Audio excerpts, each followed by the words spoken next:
get by. It resides between my eyes. Walked through the fire, came out better on the other side. See, life's like a beach if you find the sand. And right now, I feel like 100 grand. You are listening to Inspired Insider with your host, Dr. Jeremy Wise. Dr. Jeremy Wise here, founder of InspiredInsider.com, where I talk with inspirational entrepreneurs and leaders. Today is no different. I have Raveesh, he's CEO and president of Joget. You can check him out at joget.com, Joget.com. And Raveesh, before I formally introduce you, I always like to point out other episodes of the podcast people should check out. You know, so this is part of the top software series. Some of the interesting interviews were, I had one of the co-founders of Zapier on, Wade Foster. He talked about the journey early on. Quinn Kramer, CEO and co-founder of Daily, and they are involved with Pipecat as well. A lot, just real-time video platform that provides APIs for audio, video, AI related stuff. And let's see, Pipedrive also in their journey as well. It was interesting, Raveesh, is to hear not just the ups, but the peaks and valleys challenges that go on with running a company. So that and many more at InspiredInsider.com. This episode is brought to you by Rise25. At Rise25, we help businesses connect to their dream relationships. We do that in a few ways. One, we're an easy button for a company to launch and run a podcast. We also do an easy button for a company's gifting. So staying top of mind for clients, partners, prospects, even staff from a culture perspective, all of that. And for me, Raveesh, the number one thing in my life is relationships. I'm always looking at ways to give to my relationships. I found no better way over the past over 15 years to profile the people I admire on the podcast and send them sweet treats in the mail. So if you have questions, go to rise25.com. You can email support at inspiredinsider.com if you have any questions. I am super excited to introduce Raveesh, as I was saying, president and CEO of Joget. They're building next generation's AI-powered applications and integration platform, really to help accelerate digital transformation for enterprises. I'll pull up their website in a second. They have some incredible companies that they've done work with, including IBM, Xerox, Nissan, Boeing, BMW, the list goes on, right? And, really when we were talking, Raveesh, before we hit record, enterprises don't just want faster app development, right? They need faster innovation without being locked into really expensive and rigid platforms, right? And so what your company does, it gives them an open AI-powered way to build, automate, integrate, and just modernize applications with their control, right? So absolutely. The future is not just about coding faster with AI, but it's about composing intelligent applications faster that make sure there's governance, openness, freedom, and as I know what you're focused in on, so we'll dig into that. But first of all, thanks for joining me and just talk about Joget and what you do a little bit. Sure. Jeremy, first of all, thank you so much for having me here. Well, let's quickly talk about Joget and then we'll talk about myself. So Joget, as you mentioned, we are more business outcome focused platform, not just building in applications. And I always say, you want to automate a process, you can do that, but if you automate a mess, you get an automated mess, right? So that's why business outcome is significantly important to us. That's where we start, and we work backwards with our customers. So that's the key, thing that we do at Joget. Yes, obviously the realization of that is by virtue of building the apps in the right way that are governed and are also sustainable. It's not just the building of the app. You have to maintain that app. You have to, kind of nourish that over time. That's the real key thing. As for me, what I do at Joget, you can think about me as a chief janitor officer. When you're building a team, you get to do everything. You get to do, starting demos to working with the customers to, building strategy. So all those things, I would say. But I'm lucky to have very, very, talented team members in my team, starting from the team members who are building the apps, who have been there from the day one. Some of my team members like Jack, Julian, Owen, Hugo, they've been there starting day one, and some of the really good, leadership team like Alex, Anoop, Shweta, that is building the whole customer journey with us. We'll talk about how you get started there, how you met the team and everything like that. I want to talk about the evolution of the company, and how you got these big name customers as well. But based on what you said, I want to just understand how people are using Joget, right? So I know we could either talk, I know you have a lot of different types of clients here. I know there's like a large services company, a telco company, whichever one you think. How is that large services company using your platform? Yeah, let me talk about two scenarios, Jeremy. One is obviously a large commercial telco company. They have transformed, they've built something, and I commend them in the journey that they took with us. It's not an easy journey when you are replacing a large ERP and building something of your own with those building blocks. It's challenging. It's not just challenging from tech perspective, it's challenging from, shepherding all the resources in the right direction. And they did that in less than 9 months, right? And you can think about when they are doing 22 million, 23 million transactions. Were they migrating off of their current ERP? Is that? Yes. Okay. Because a lot of the ERP, you're kind of locked into certain features or functions, and they wanted more flexibility. Yeah, they wanted a lot more flexibility, and the amount of changes that they were doing to ERP was not tenable for them. Yeah. They wanted something highly custom just because how the market is driving them. How are they using the ERP? Like, what was the main function? Because it may have several different functions for people listening. So talk about scheduling, workforce, talk about, asset management, talk about the customer ticketing system, right? Talk about the new business capture that they are doing. Right. So all those things are tied together to each other. And that's what they did with our platform. Built all those critical applications that talk to each other to, get the business outcome that they were looking for. So how does onboarding work then? Because obviously it's highly technical. So are they basically scoping it? Do the companies that come to you have internal team members? Do you aid those internal team members in helping build it out? How does it work? Excellent question.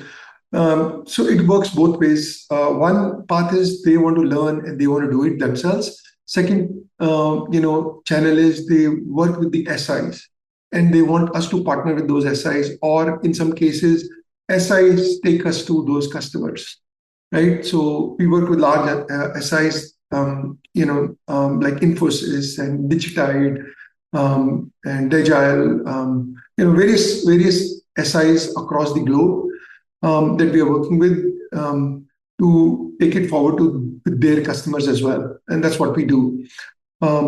You asked about the onboarding process. One of the things that we always ask customers to, even before they start with Joget, is what do they have in mind? What problem are they solving? So these are like system integrators. It could be inside the company, or maybe it's some external consulting company that they hired that does system integration. Yeah. Gotcha. Exactly. And a number of companies do it all by themselves as well. And then the Joget platform, I've heard you talk before on panels and things. It's really a no-code, low-code platform. Yeah, I would say, let me share a small journey with you. We started as a workflow automation engine, if you will. So we created the orchestration, and we wanted to be, our guiding principle was we want to be highly visual in doing what we are doing.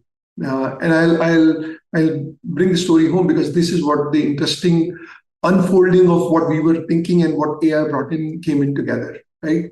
So if you look at Joget, we started as a workflow engine, and then because we were highly visual, we wanted to create the whole experience as visual experience, drag and drop, visibly, which brought in the complexity.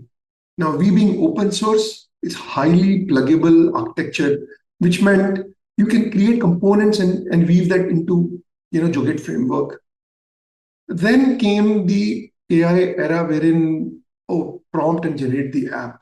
The idea that we had was we want to do it all visual, we want to bring it all together. And what we did leverage with AI is none of nowhere in our platform it generates code. It generates the construct that converts into an application at runtime, right? So we enabled this whole concept called vibe composition with our platform. And if you look at how Joget works now, using GenAI, you can generate the application and you can also edit it visually after that. So think about there are vibe coding platforms like Pinsir, Cursor, and all great for fast coding. But then on the other end, there is vibe composition or vibe coding platforms, which you prompt and create code. We are right in the middle, generate the application and edit by not by coding, but rather by visual editing. And Talk about that's that for a second. Maybe go over the difference there, because like people, like we hear vibe coding, right? Basically, like, hey, you're just talking and like telling the application what to do, right? Hey, if people don't know what vibe coding is, like, hey, create me a website that blah blah blah blah blah, create this ERP system that blah blah blah blah blah, and I need to do this, and then it like magically, I'm not saying it works out of the gate or anything, but it like gets you started. So talk about the differences, vibe composition versus vibe coding. yeah. So you're absolutely right. The vibe coding starts with I want to create something, and system magically does create something for you, right? The problem is sustainability, right? Governance. When I have created something and I'm going to put that in production and real data is going to go through that, I want to make sure that it's governed, right? I want to make sure that it's security taken care of. I want to make sure that it follows my guardrails of the enterprise, right? I can build all those guardrails, but that's what it's all about, right? That's what Joget is all about, vibe composition. We have built that guardrail for you. Now, whatever you create in Joget is going to remain within that guardrail. And transitioning is significantly important as well in large enterprises. So I built this application. Can it be maintained? Can it be monitored? All that is built into our platform. That's what vibe composition is. That's how we are defining vibe composition. You are not creating from scratch. You are composing the validated components, right? Within our platform to get the outcome that you're looking for, right? And I will not get into a situation, I've created this using vibing, if you will, but then I really have to learn the code behind it to change it. You can visually edit in our platform. So that makes it significantly different from user experience standpoint. So that, services-based, large services company, they wanted to build a flexible ERP system. What are some other examples of what people have built? Yeah, I'll give you another example that is really closer to my heart, Jeremy. This is CRI. This is the Cancer Research Institute of Malaysia, and it's a not-for-profit. And they wanted to build. Oh, sorry, not CRI. It's hospice in Malaysia, one of the largest hospice in Malaysia. And they're a not-for-profit, and they wanted to deploy technology, right? All their nurses were carrying paper, literally paper for the medical record, because they used to get a call and they need to have that record and quickly run through the record to help them. What they found was if these people are living with their families, their life expectancy grows by almost 5 years, right? And they needed a system wherein they can manage all this electronic medical record, very expensive. They did not need all the bells and whistles and frills. They said, we want something targeted to us. Obviously, we have a Tech for Humanity program, so we extended a special pricing for them. When I went there and what the CEO shared touched my heart. They said, we are saving lives with Joget.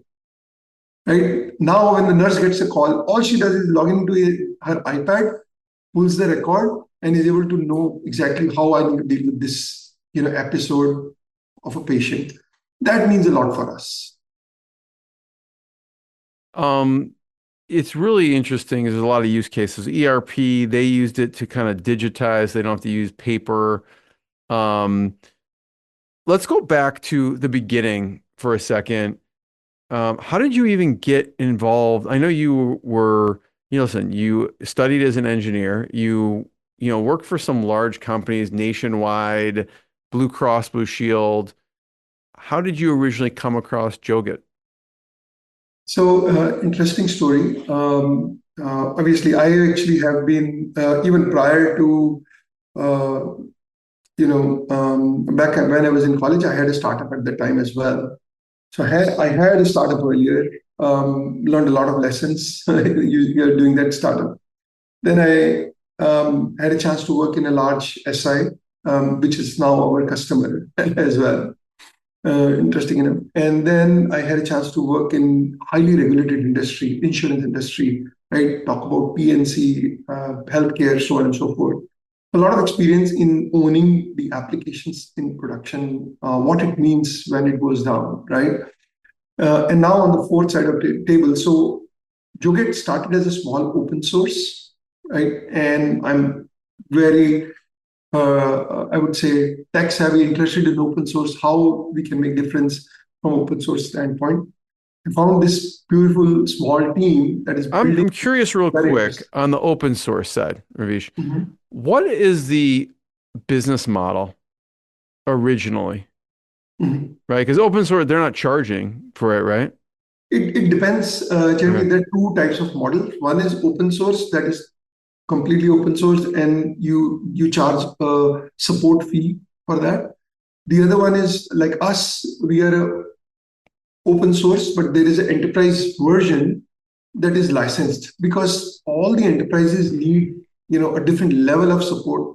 In very simple terms, I if I compare this, think about you can go drink water from a natural spring water, but when it comes to a bottled water, is what you would prefer is what Like, it has. but I don't want to get sick. I Right? prefer You need not. support. Yeah. So that's a simple That analogy. that should So be we have like, if you want open source, you may get sick, but the enterprise version, like, you're safe. So, so so our good the way model of that putting we do it. is the Yeah. enterprise version for enterprises because they need proper support. They need immediate support. When it goes south. All right. So it's open source. You just, what happens next? So as I mentioned, we it started as an open source. I got fascinated with the team and started devising. And next thing is believed in so much so that me and some of my partner were on board members. When you were opening up the website, Parminder and Maynard, we got together. Um, and we have spent a good amount of time in the industry. We figured out, we can take this, really big. And that's when we started, kind of bought the company and started building the company. What was that conversation like? Right? Because you were advising and buying into the company. Yeah, let me share a story. It's an interesting story. When we were on the final stretch in the conversations, I met one of the angel investor and initial founder, um, uh, and Christian, and it was like a final conversation with him, along with another angel investor, Kwong, who is a partner now as well. Both are still there as partners, right? And my final conversation with Christian was in New York, and I was driving from here. First, I got a ticket, a speeding ticket. Second, I took a wrong turn, and he had a flight to catch. Third, I was, kind of stressed. I bought a sandwich, and I thought I'll just eat while driving because I'm getting late. And next thing, I'm wearing a white T-shirt, and next thing is the whole ketchup is on my T-shirt. You're like, this is And a sign from God. I should not do the deal, or yeah, what? Okay. and I'm not kidding. And I see him. I had to go directly straight to the meeting because I had no choice. Otherwise, he would have missed the flight. So I go in that final conversation, T-shirt, all red. And he's like, what happened? I said, that's a topic for another day. Let's talk what we need to get. So that's how it was like in very simple terms. And did you bring in? It sounded like maybe there were a couple partners that you brought in to buy in at the Yes. time. Yes. So we, myself and Paminder and Minid, we have worked together earlier and in the same industry as healthcare, and we saw the potential. We know what healthcare spends as dollars. I'll give you a very simple example. The cost of healthcare has been doubling every 6 to 7 years, right? And there is a real need to bend the cost of curve in healthcare. I'm sure if you're looking at insurance policies of healthcare, it's extremely expensive these days. It's unbelievable in very simple terms, right? And the idea was, how can we bring that cost down? That's what prompted us, to look at open sources and how we can, and one thing led to another, and here we are, talking about, Joget. So when you came on as CEO, what were some of the first things you made sure to do? What were the biggest initiatives for you? I think there are three things I would say. One was, how can we be enterprise ready? Right? We see the potential, we see where it can go. Can we take it to the enterprise level and have some real customers who are paying? We had a smaller ticket, pricing at the time, but today when I look at some of our customers, right, they are doing some extremely mission critical applications, and that matters to us, right? So the intent was, we've spent time in the industry. We know what it takes to own these applications in production. And I'll just give you a very simple example. Healthcare, a delayed, we have to process it within 24 hours. If there is a delay, every day you pay fine, right? So the intent was, how can we get there? That's the kind of mission critical application that we should be able to build with Joget, because a lot of people have this wrong notion about drag and drop. You can only build simple applications. Absolutely not. That's the myth that we wanted to break. And that's the mission that we were on. Was there a certain milestone customer that you remember getting early on that you were especially proud of? Because when you look at the website, you have some incredible logos on there, but I imagine it wasn't always like that way. It wasn't always that way. Yeah. So I would say, Jeremy, I don't want to say one or the other customer. Every single customer in every single point has been critical to us. So it's not that one customer or another customer. I really would love to thank, companies like Telco Indonesia, that really believed in us, right? How did they, like someone like that, find you? It seems so random. How did they start using you in the first place? Because I know you have, I think, Bank Indonesia. You have several regional things there, but how did they find you? Yeah. Any of the companies that found us was not through, we don't do too much ads. We are kind of, I would say, a quiet company, if you will. So when they try to find out, or let me put it, when they were trying to solve a problem, Telecom Indonesia example, they found us. They want to look for open source, platform that can build applications, but it should run on containers like OpenShift or Kubernetes. When you put these 3-4 things together and be enterprise grade, that's how they found us, right? Nablu, another example, and some of these customers, like example Nablu, didn't even ask for training. They researched our product and just went with it, right? And ever since, they've been growing over time. So there are various customers. I would say every single stage has been critical to us. because every single customer matters. Whether small or big, it doesn't matter. Their business is impacted by our platform, and that's what matters to us. Do you find that some of the companies start playing around with the open source and then they realize we need kind of more of an enterprise version? Or do they typically come in with, we know we need to get to the next level, and they come in with the enterprise version? I would say there are both the scenarios, Jeremy. Now, I mean, we have established a really good ground across the globe, right? But there are two scenarios. One is they will not talk to anyone. They would research. I remember one of the German company. They came in and they said, we want to buy a platform, but before we do that, can you review what we have built, right? And they were not aware that they were using a community edition, which has limited features. And they said, we want to buy. We said, what you have already is free. You want to buy is enterprise. And they were like shocked. Oh, we didn't know about all these features as well, right? So, and then there are others who have experimented. They know they are very, very informed, sophisticated buyers. They know I want enterprise edition and I want this. And does your platform do this? These things. They come very targeted. They know what problem they're solving in very simple terms. And they are the best customers because they know our platform, they know the limitations, they know the capabilities, and they accept, this is the state that we want to go in. What I found interesting is, I'm going to pull up your website. If you're listening to audio, there's a video version. You have a marketplace, right? Yeah. So there's some off the shelf. You can look at the latest apps, latest plugins, top downloads, but there's some off the shelf. There's an AI expenses claim app, invoice flow app, AI budget request evaluator app. There's a bunch of apps here. Mm-hmm.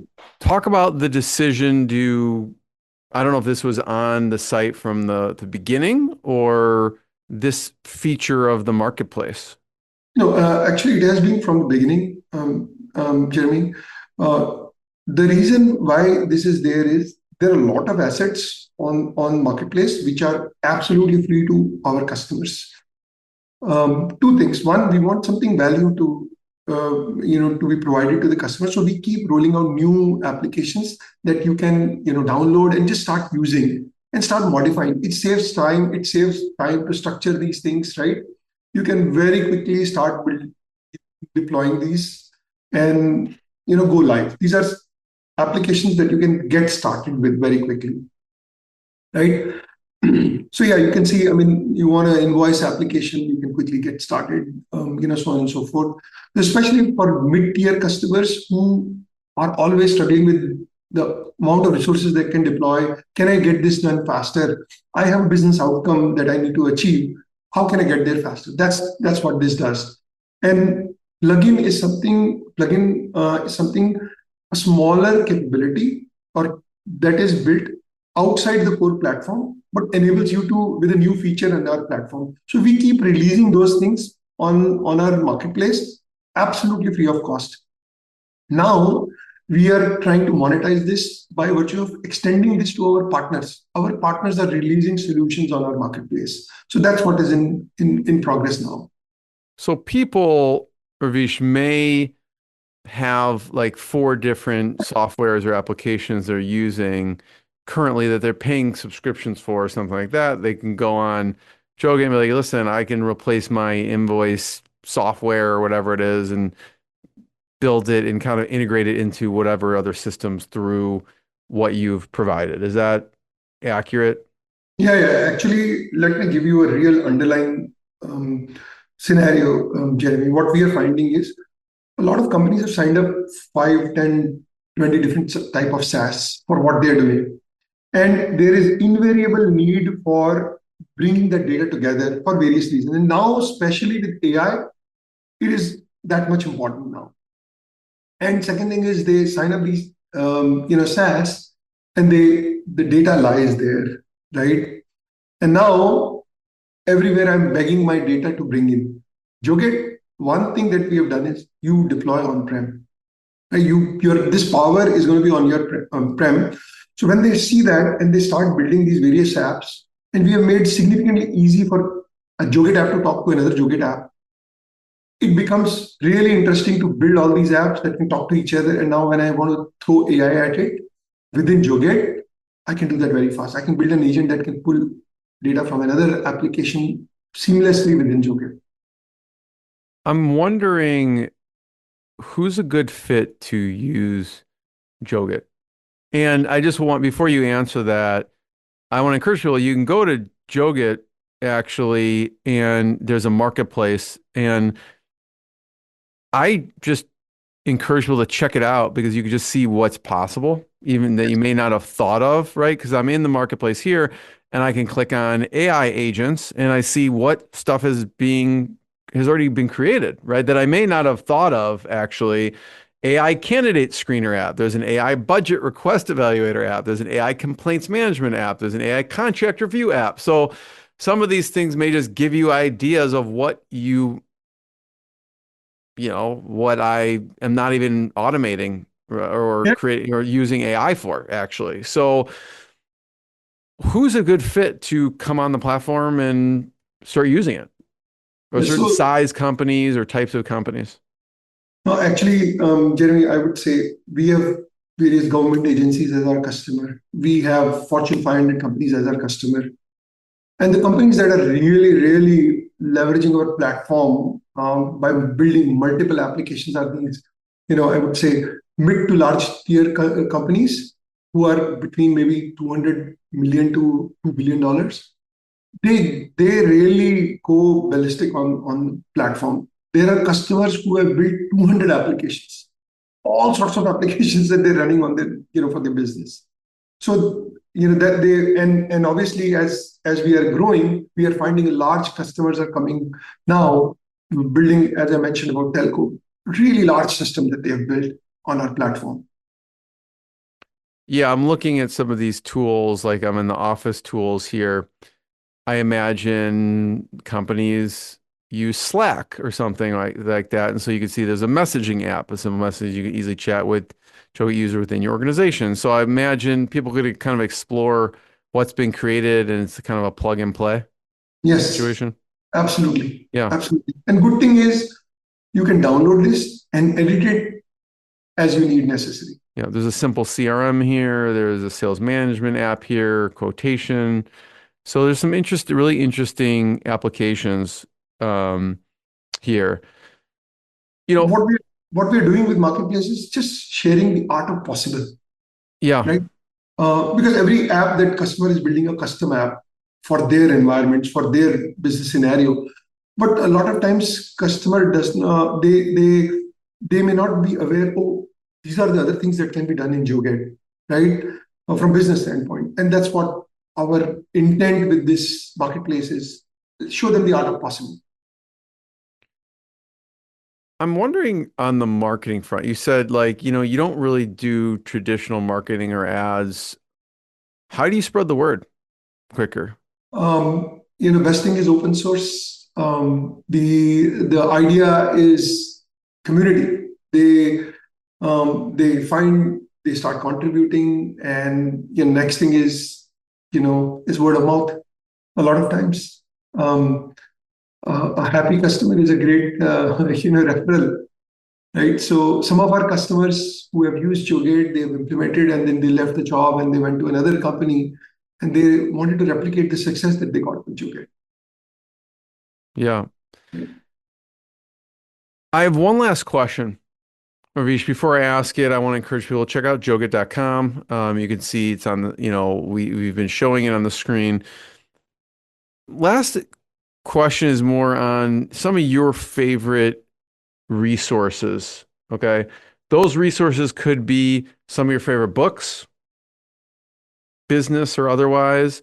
It could be mentors, right? Like personal or even distant, like just people that you've learned from at a distance, whether reading about them. What are some of your favorite resources, whether it's books, mentors, and maybe some of the things you've learned from those? Jeremy, a lot of mentors. So can't give one name, quite frankly. But one of my mentors that I always, would say is my dad. He's been. I've seen him in tough times, how you survive those tough times, right? When your business is booming and it goes completely zero and, uplifting. Um, I've seen him, the resilience in him, and that inspires me every day. And then obviously, my partners like Paminder, Maynard, my team members who are there, they inspire me every day as well.